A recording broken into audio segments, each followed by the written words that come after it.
Okay, we're going to make a start with our afternoon session.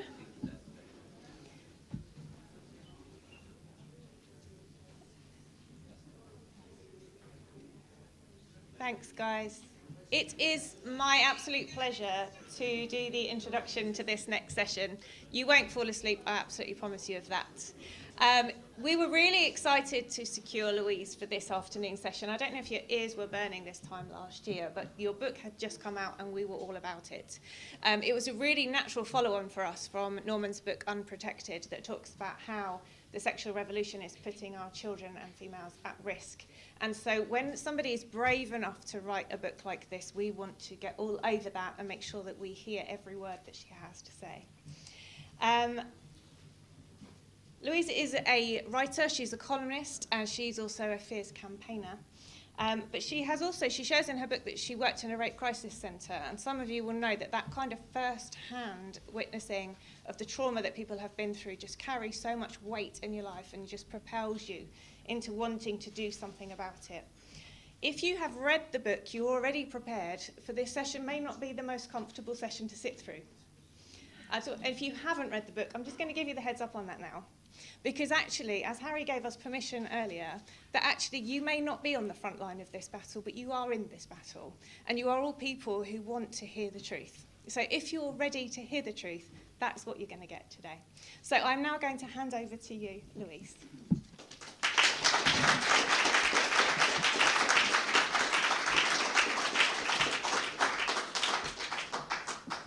Try not to kick that. Good afternoon. Hello, everyone. Thank you so much for inviting me here. I thought I would start by reading a little bit from the book as a jumping off point. And the chapter, I thought, some of you may know that anyone who's read it will know that I structured the book according to 8 principles that your grandmother would have considered common sense and which are now considered astonishingly controversial.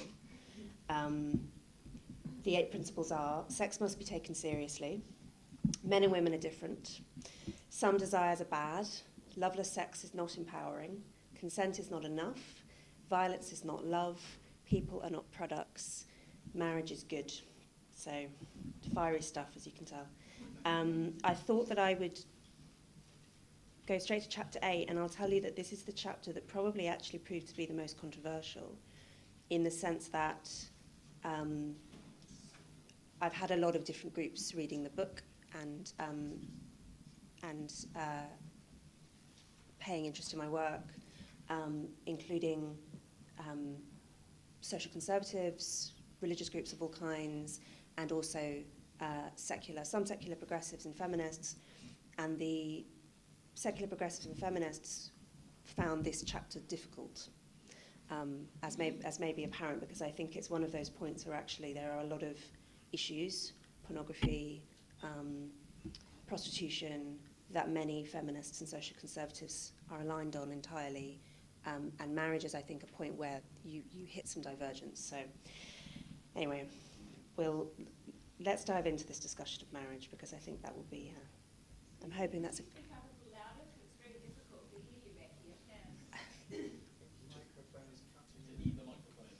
Just leave it. Just get really... Okay, all right. Get right on top of it. I'm securing my vision. All right, chapter 8, marriage is good. In making the case against the sexual revolution, I've often run across a particular kind of problem that is by no means unique to this subject. I call it the problem of normal distribution. The normal distribution is also known as the bell curve because the graph it produces looks rather like a bell.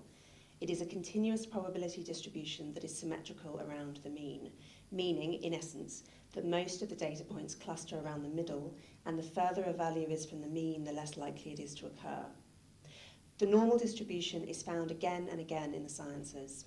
The sizes of snowflakes, lifetimes of light bulbs, and milk production of cows are all normally distributed. So are human physical traits such as height, shoe size, and birth weight. Social phenomena are a little more complicated, but even so, the normal distribution is often a good approximation for what we see across human populations. Sociosexuality, for instance, that is an interest in sexual variety, is close to being normally distributed.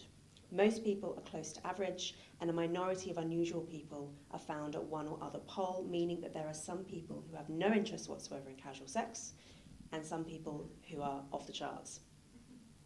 Importantly, though, the bell curves for men and for women are somewhat different, and the male mean further towards the higher end of the sociosexuality spectrum. The problem of normal distribution is this. When you impose some change on a population, different people will experience it differently. It is very, very difficult to design a policy that will hone in on just one group of people at just one point on the graph, leaving the rest of the curve unchanged. And when it comes to a big historical event such as the sexual revolution, which nobody designed or even fully foresaw, that imprecision is even more marked. Marital satisfaction is almost normally distributed. Most people report being quite happy in their marriages, with a minority who report being very happy and another minority who report being very unhappy. It used to be exceptionally difficult for those very unhappy couples to divorce. Journalist Megan McArdle describes the process of acquiring a divorce in 19th century America. She writes, "It took years, was expensive, and required proving that your spouse had abandoned you for an extended period with no financial support, was, if male, not merely discreetly dallying, but flagrantly carrying on, or was not just belting you once now and again when you got mouthy, but routinely pummeling you to within an inch of your life. After you got divorced, you were a pariah in all but the largest cities. If you were a desperately wronged woman, you might change your name, taking your maiden name as your first, and continuing to use your husband's last name to indicate that you expected to continue living as if you were married, i.e. chastely, and expect to have some limited intercourse with your neighbours, though of course you would not be invited to events held in a church or evening affairs. Financially secure women generally, I am not making this up, moved to Europe. Edith Wharton, who moved to Paris when she got divorced, wrote moving stories about the way divorced women were shunned at home. If you sought a divorce during this period, it was almost certainly because you were at the very unhappy tail of the normal distribution, and thus, and I don't think this is a controversial statement, deserving of help and sympathy. That was certainly the attitude of the social reformers who began to campaign for the liberalisation of divorce laws in the years following the Second World War. From roughly the 1960s onwards and across the Western world, it suddenly became much easier to get divorced, and people who had been legally trapped in hellish marriages were freed from them, which was a good thing. But then came the problem of normal distribution. In reading the parliamentary debates on what would become the 1969 Divorce Reform Act, the key piece of liberalising legislation in the UK, it does not appear that the supporters of the bill knew what was coming. They believed that their reforms would be an act of kindness towards the small number of people on the unhappy tail of the normal distribution, but that the rest of the curve would be left intact. This bill does not open the door to Lord Stowhill, one-time Attorney General. That door is wide open now under the existing law, and it would be hard to open it wider. And yet open it did. In the decade following the Divorce Reform Act, the number of divorces trebled and then kept rising, peaking in the 1980s. Since then, there has been a slight decline in the divorce rate, not because of a genuine return to marital longevity, but rather because you can't get divorced if you don't get married, and marriage rates are at an historic low. In 1968, 8% of children were born to parents who were not married. In 2019, it was almost half. Today, there are just 2 marriages for every divorce in the UK each year. The institution of marriage, as it once was, is now more or less dead. In the United States, it is deader still. There, almost half of marriages end in divorce, and there is also a new and significant class divide. Before the 1970s, the vast majority of Americans got married and stayed married, regardless of family income. Now, of those Americans in the top third income bracket, 64% are in an intact marriage, meaning they have only married once and are still in their first marriage. In contrast, only 24% of Americans in the lowest third income bracket are in an intact marriage. A durable marriage is fast becoming a luxury of the upper classes. Of course, some marriages should end, and in those cases, the liberalisation of divorce laws was a blessing. Although married women are not at greater risk of domestic violence than unmarried women, the opposite, in fact, It is obviously better when abused wives do not face serious legal obstacles in trying to leave their husbands.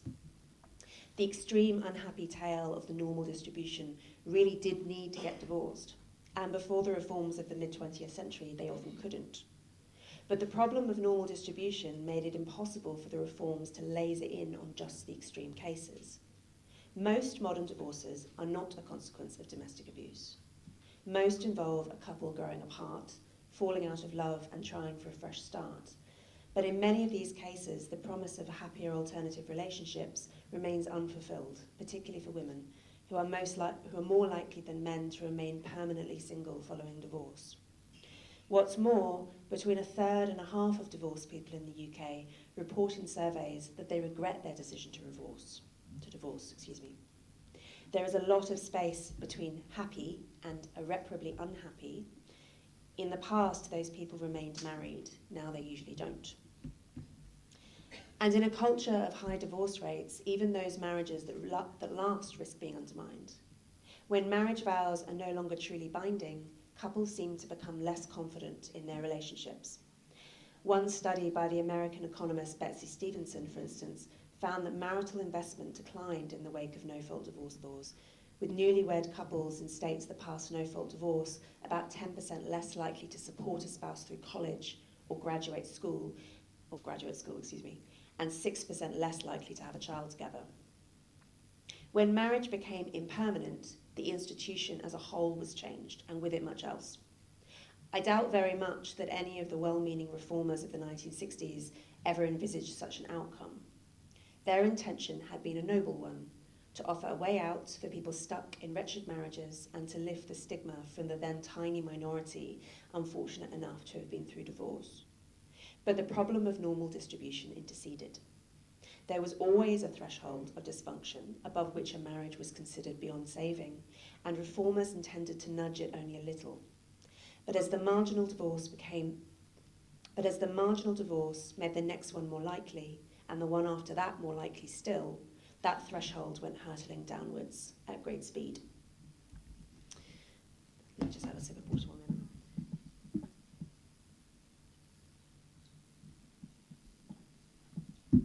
I wrote this book to argue in particular against a progressive narrative of the sexual revolution which has become extraordinarily mainstream. This narrative says that the sexual revolution was done by and for women, and that it has been of great benefit for women, and that we should understand it unambiguously as a sign of progress. So this is, of course, part of a whole historical approach to the history of humanity, where everything is plotted upon a linear line and everything gets better all the time. You know, this arc of the moral universe bending towards justice, the Martin Luther King Jr. phrase, which Barack Obama liked so much he had it embroidered into the Oval Office rug. That is the guiding philosophy of our times. And you notice actually how difficult it is to remove words like progress from your own vocabulary. It is such an appealing way of describing anything being good. You know, we plot it onto that graph, even those of us who are critical of the model. And the sexual revolution is a classic example of that progress narrative in action. The problem with the progress narrative is twofold. One is that it makes it very difficult to be critical of anything new. The assumption is that if something is new, it must necessarily be better. And to say otherwise is assumed to be rejecting the entire progress model, which is a heretical thing to do. The other problem with the progress narrative is that it builds in the assumption not only that old ideas are bad, but also that older people are bad, actually. That there is something suspect about the beliefs, the worldviews of anyone born, I mean, more than 5 minutes ago, really, in practice. It's not even, you know, I'm constantly observing in progressive media articles about, say, sitcoms or comedies or whatever sort of instances of pop culture made even a decade ago, 20 years ago, which are now condemned as problematic. It's built into the model that old things must be constantly rejected and renewed because of this kind of forward thrust of history that we're supposed to subscribe to. So I wrote this book as a critique of that, and in particular as a feminist critique of that, to say, and I'm using feminist in a loose sense here, to mean I'm using it to mean an ideology that is concerned with the interests of women qua women. And I would say that anyone concerned with the interests of women qua women should be highly critical of the sexual revolution. Although I should add that I don't think that means that all men have benefited from the sexual revolution, far from it. I would say maybe a small minority of men have, although it's a somewhat superficial win. And I also definitely don't think that it's been in the interests of children. And actually, if we were to make a final judgment on who has won from the sexual revolution, has it been men, has it been women, I think the only thing that we could conclusively decide is that children have lost from the sexual revolution. And nowhere, I think, is that more apparent than when it comes to the question of marriage. I go on in that chapter to describe at length all the ways in which having a stable marriage is of benefit, not only to husbands and wives, but even more so to children. One of the most robust findings in social sciences, for instance, is a phenomenon known darkly as the Cinderella effect. That is the finding that a step-parent is more likely to abuse a child by a factor of about 100. Mostly in practice that means stepfathers, because it's generally stepfathers who are entering a child's home because mothers are more likely to retain custody. It also applies to stepmothers, and it's worth pausing to reflect on the fact that the reason that we are able to use the term Cinderella to describe this phenomenon is that it is, in a sense, as old as the hills. You know, we had this baked into fairy tales, to sound like Jordan Peterson for a moment, because fairy tales are expressive of deep, profound truths. That the reason they survive as stories is because people are attracted to them, they feel them to be true. And Cinderella is obviously one example of that. And the malevolent presence of the step-parent, the stepmother in that case, is a consequence of bereavement. Until very recently, the reason why people had blended families, as we now call them, was not because of divorce, it was because of parental death. And there probably were as many step-parents and stepchildren as there are now. It's just that the reason for those families coming into existence was because of very high mortality, which we fortunately now don't suffer from. You know, that is, I'm not a progressive in the sense that I'm a progress apostate, but that doesn't mean that I don't think some things get better. You know, it is clearly the case that something like mortality rates have improved as a consequence of modern medical technology, and that's a great blessing. The difference, though, between our blended families of the 21st century and the blended families of the people who compose the Cinderella fairy tale is that we've done it by choice. We haven't done it as a consequence of parental death. We've done it because we have permitted the development of a culture of divorce and the death of the institution of marriage. And, you know, as I say, and as I it's not just throat clearing, I really do mean it. You know, there are some beneficiaries of that. History is very complicated, and I think a fundamentally conservative insight is the recognition that everything has trade-offs, particularly when it comes to enormous historical events, which, you know, as I've just said, nobody designed or even fully foresaw. The progress narrative is nonsense to think that anything that enormous could have unambiguously positive consequences. It clearly hasn't. It's also true to say that it is you know, like anything, there are winners and losers, and there are some people who have benefited from divorce becoming very much easier.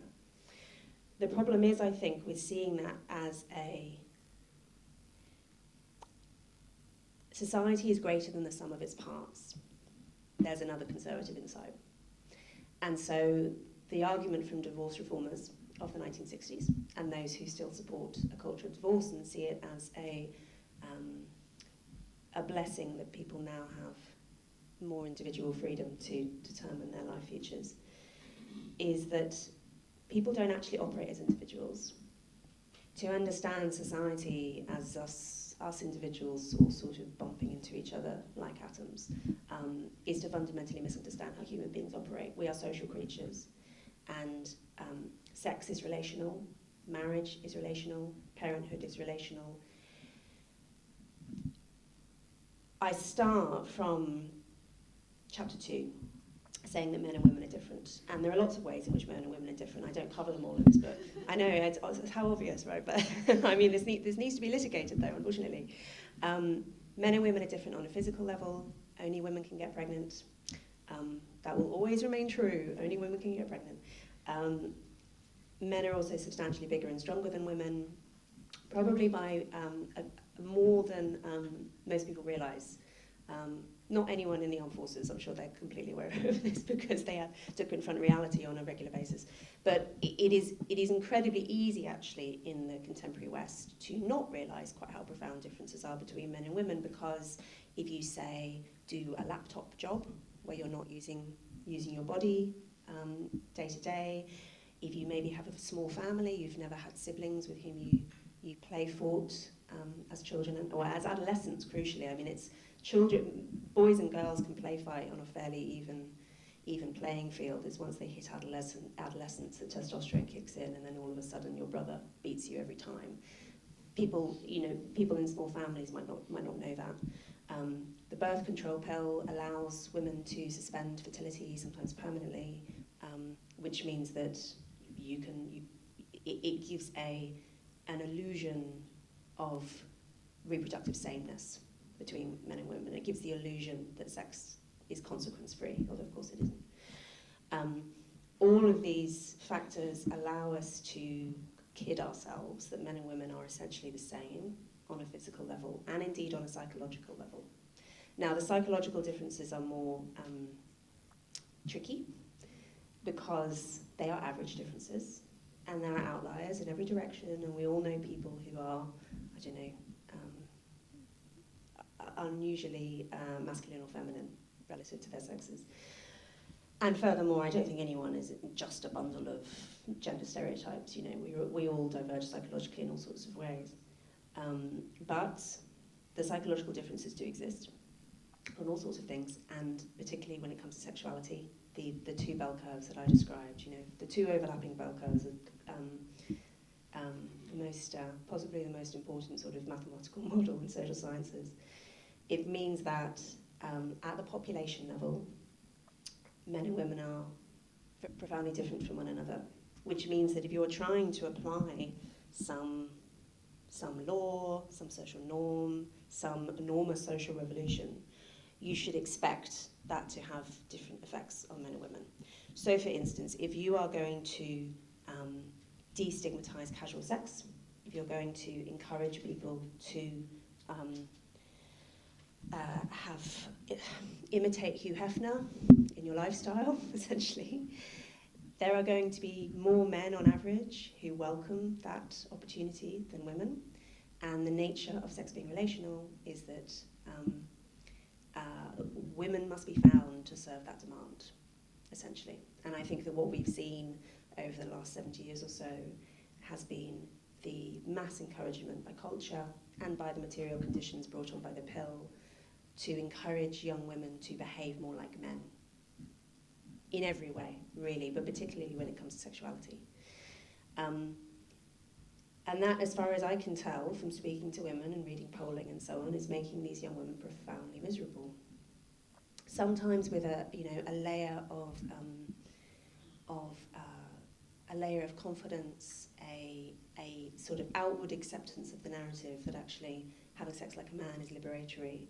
But I find, scratch the surface, and there's normally a great deal of pain behind that sort of bombastic attitude. And I've met and spoken to so many women who have gone from sort of youthful reveling in sexual liberation, so-called, only to later realise how much harm it did them and how miserable they were made by it. I have never met a woman who has travelled in the opposite direction. This is, I would say, the whole basis of the function of marriage is the recognition that society is greater than the sum of its parts, that we are not atoms bumping into one another, and particularly that mothers and children are not just atoms bumping into one another. One of the things that I have written in the book and have said in many interviews since, which people find very surprising, is mothers and infants are not actually individuals. Not only because of the very strong biological bond, a biological bond that you can lessen to some extent. You know, you can use infant formula, you can use daycare. We have means now, to some extent, to tug mothers and infants further away from each other on a biological level. But there's an emotional level as well. The number of women that I have spoken to who have talked about that first time they leave the house or spend a short period of time away from their baby, who say it felt like losing a limb. That's always the expression that's used. And it was exactly what I experienced as well. I wrote this book while pregnant, which wasn't a very good idea, but anyway. And so I experienced this, you know, firsthand. And the idea of understanding a helpless infant as an individual and of applying a political ideology like liberal individualism to an infant is nonsense. Infants are entirely reliant on adult care to stay alive, moment to moment. And in the overwhelming majority of cases, that care is primarily going to be provided by a mother, which therefore means that that mother cannot really be understood as an individual either. My friend, the writer Mary Harrington, author of another recent book, which you should all read, called Feminism Against Progress, she says at the moment for her that she really woke up to the recognition of this truth was when she had her own little baby and was woken in the night by her baby crying to be fed, to be breastfed.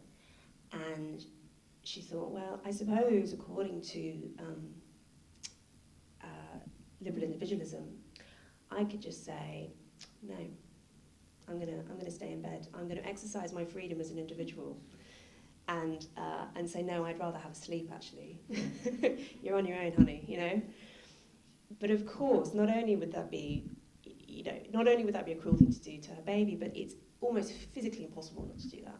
The effect on the maternal body of an infant's cries, particularly an infant crying to be fed by you, is impossible to resist. To think that those two beings, in that case, are just atoms bumping into one another, you know, making free choices about whether or not they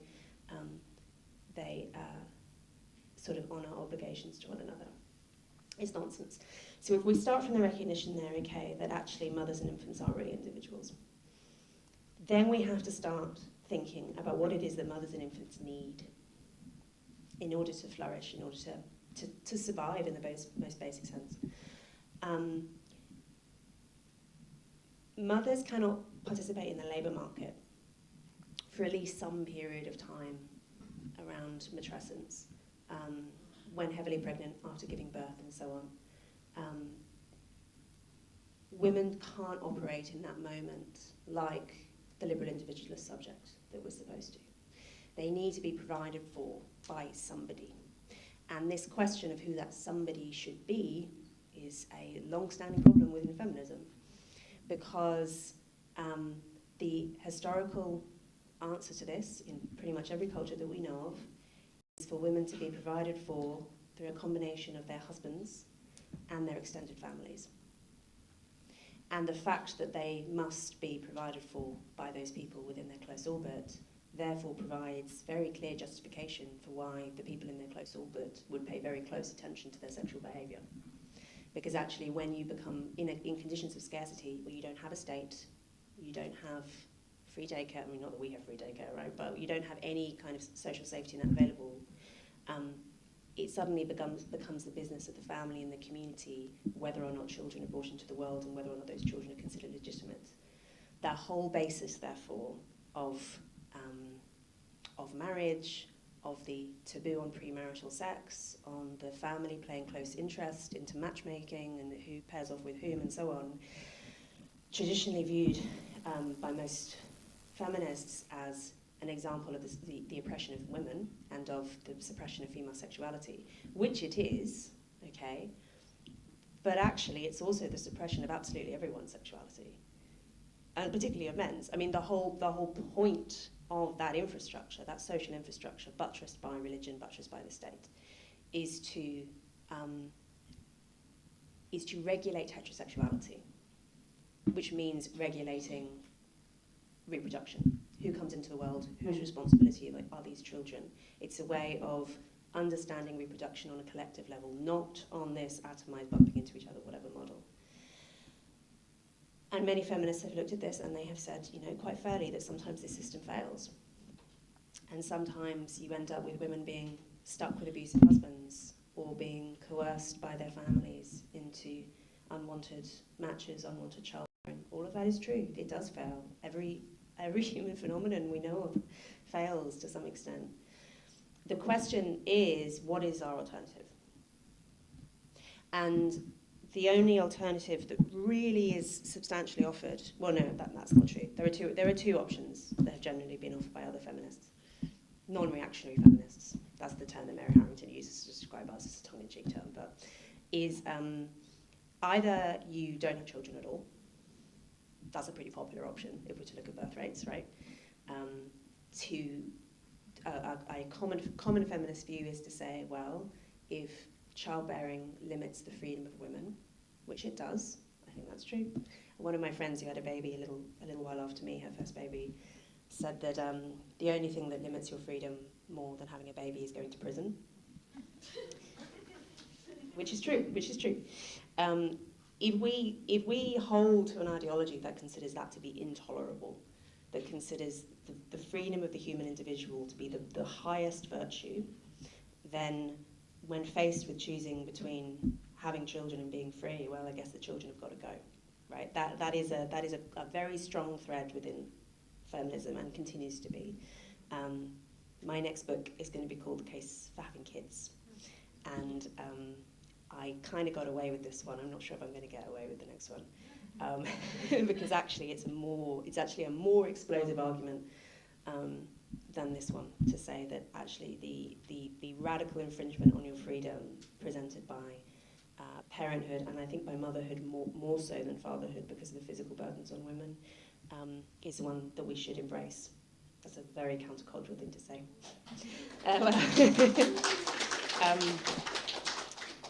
The other option that has at times been offered by feminism is to say that this should be the state's responsibility, is to basically scale up that community, that network of community support for the child, to say you don't have to be just supported by your husband, your family.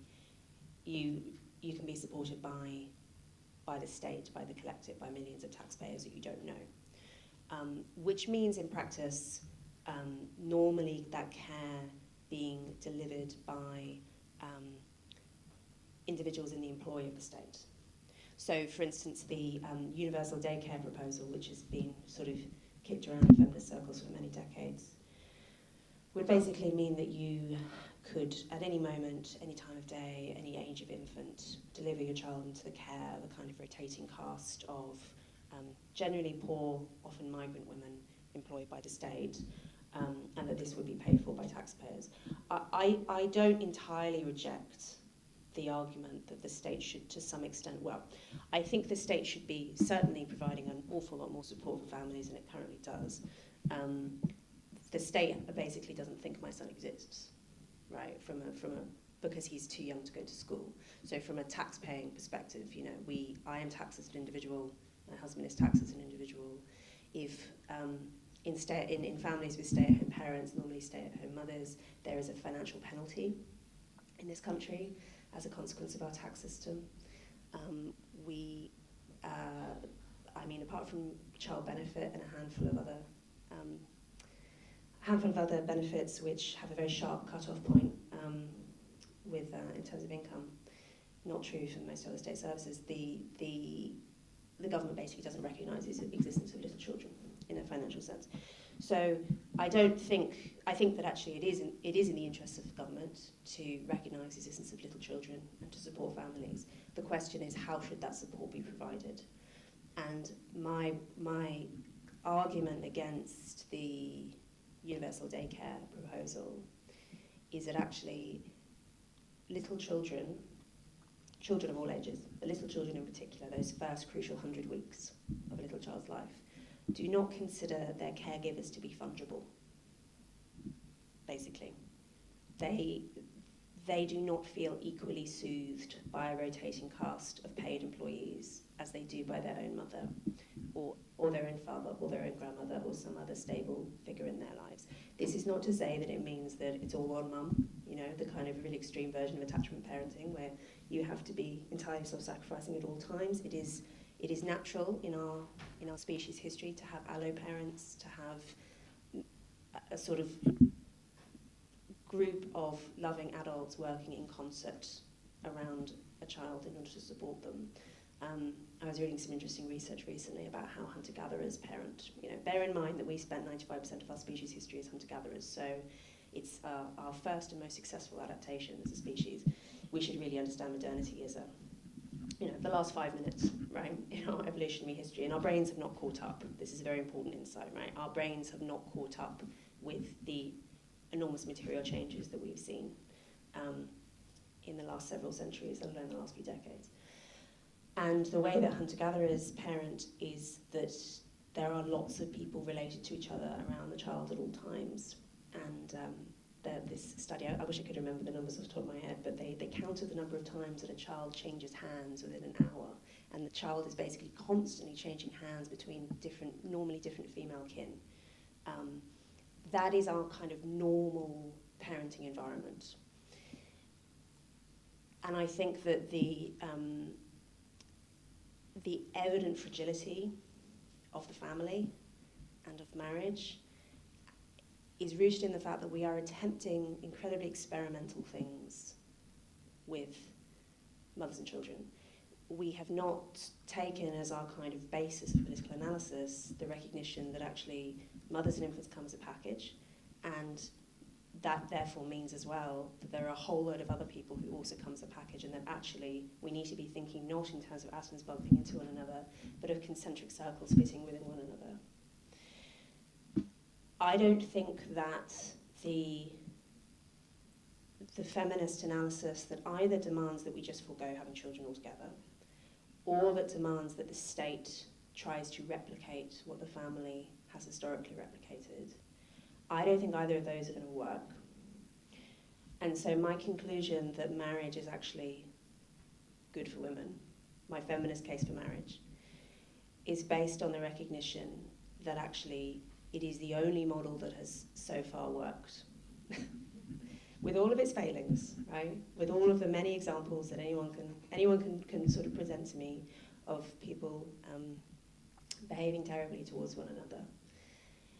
It is the only model, the monogamous marriage model is the only model that has proved itself capable of protecting children from, say, the abuse of step-parents, protecting mothers from the poverty and isolation that comes from not being supported during those crucial months and years when you can't participate in the labour market in a normal way. I say a normal way, that's so crazy. The normal life process, actually, I mean, what ought to happen if we don't have the pill available to us is that we spend we are born completely helpless infants who are reliant on the loving care of adults. We eventually become young adults who no longer rely on anyone else for care and don't have to give out care ourselves because we don't yet have children. That is a blip. That is a short period of your life where you are neither dependent nor looking after dependents. Because what would normally happen is you then have your own children and you care for them, and then when you reach old age, they care for you, and you are constantly in some kind of relationship, some kind of dependent relationship with people close to you what the pill has done, and what to some extent the state has done, is it has artificially extended that period of relative autonomousness, that's not the word, autonomy. It has falsely extended that and has given us, therefore, the false impression that that is the human norm. That is not the human norm. The human norm is to be dependent and to have others be dependent on us.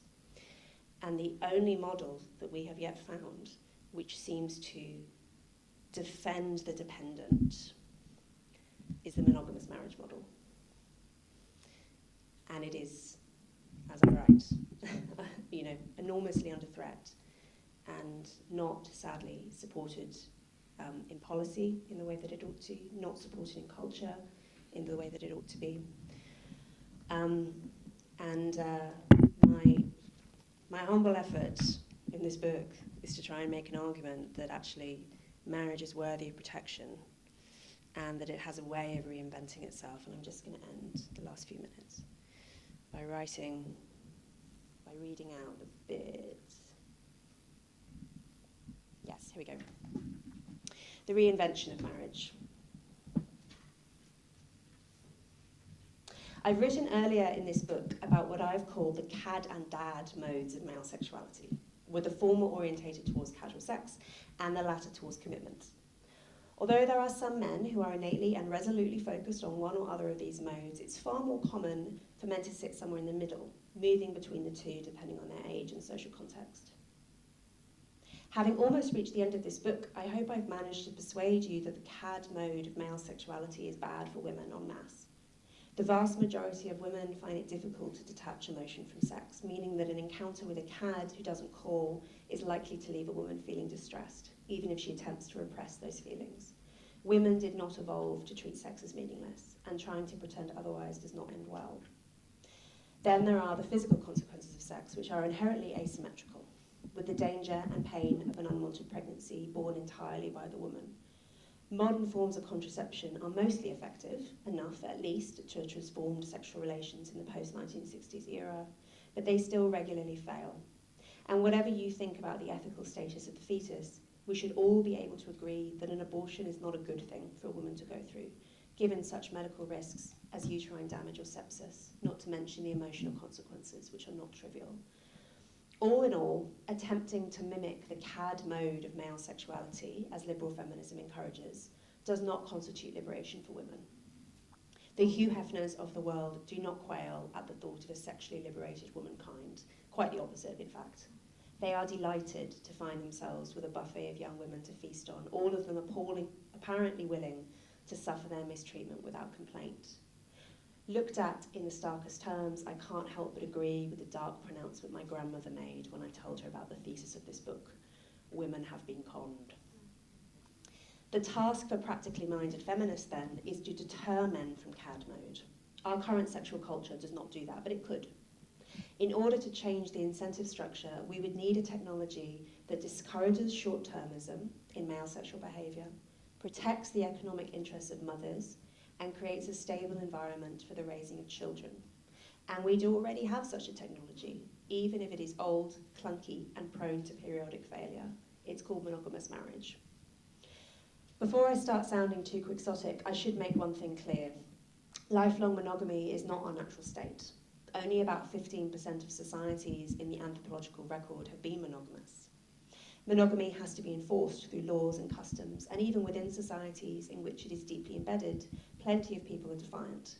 To date, monogamy has been dominant in only two types of society: small-scale groups beset by serious environmental privation, and some of the most complex civilizations to have ever existed, including our own. Almost all others have been polygynous, permitting high-status men to take multiple wives. But while the monogamous marriage model may be relatively unusual, it is also spectacularly successful. When monogamy is imposed on a society, it tends to become richer. It has lower rates of both child abuse and domestic violence, since conflict between co-wives tends to generate both. Birth rates and crime rates both fall, which encourages economic development, and wealthy men deny the opportunity to devote their resources to acquiring more wives, instead invest elsewhere, in property, businesses, employees, and other productive endeavours. This is, it seems, the solution to what anthropologists have called the puzzle of monogamous marriage. How is it that a marriage system that does not suit the interests of the most powerful members of society, high-status men, has nevertheless come to be institutionalised across so much of the world? The answer is that although monogamy is less satisfactory for these men, it produces wealthy, stable societies that survive. A monogamous marriage system is successful in part because it pushes men away from CAD mode, particularly when premarital sex is also prohibited. Under these circumstances, if a man wants to have sex in a way that's socially acceptable, he has to make himself marriageable, which means holding down a good job and setting up a household suitable for the raising of children. He has to tame himself, in other words. Fatherhood then has a further taming effect, even at the biochemical level. When men are involved in the care of their young children, their testosterone levels drop, alongside their aggression and sex drive. A society composed of tamed men is a better society to live in, for men, for women, and for children. The monogamous marriage model is also the best solution yet discovered to the problems presented by child rearing. There was a wisdom to the traditional model in which the father was primarily responsible for earning money, while the mother was primarily responsible for caring for children at home. Such a model allows mothers and children to be physically together and at the same time financially supported.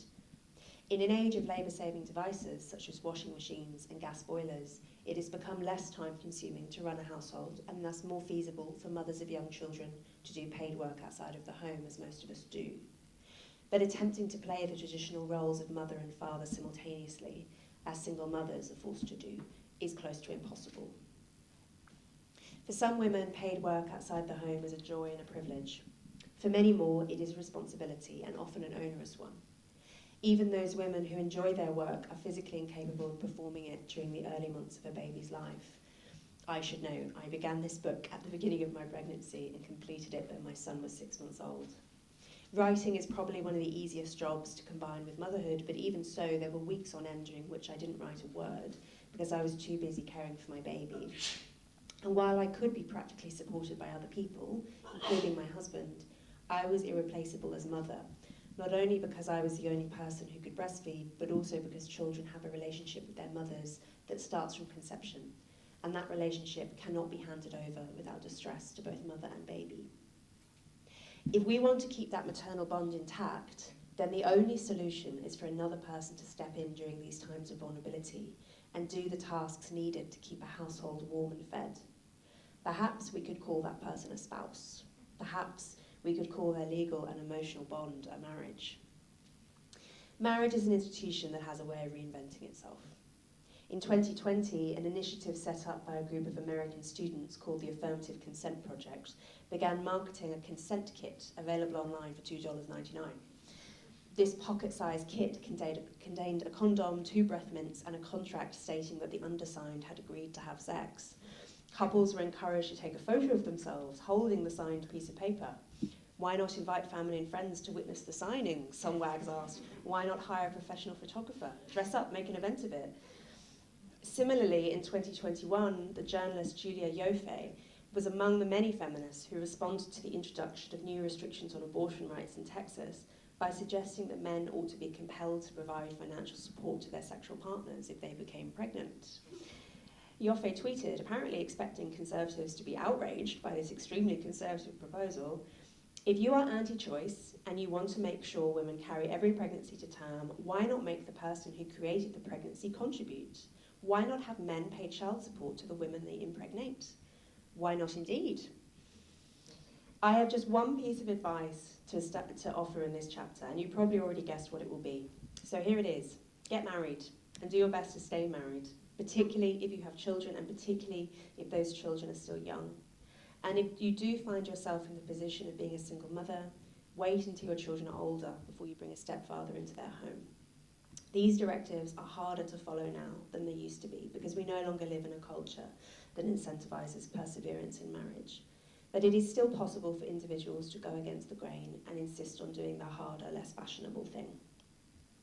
The critics of marriage are right to say that it has historically been used as a vehicle for the control of women by men, and they're right to point out that most marriages do not live up to a romantic ideal. They're right too that monogamous, lifelong marriage is in a sense unnatural, and that it is not the human norm. The marriage system that prevailed in the West up until recently was not perfect, nor was it easy for most people to conform to, since it demanded high levels of tolerance and self-control.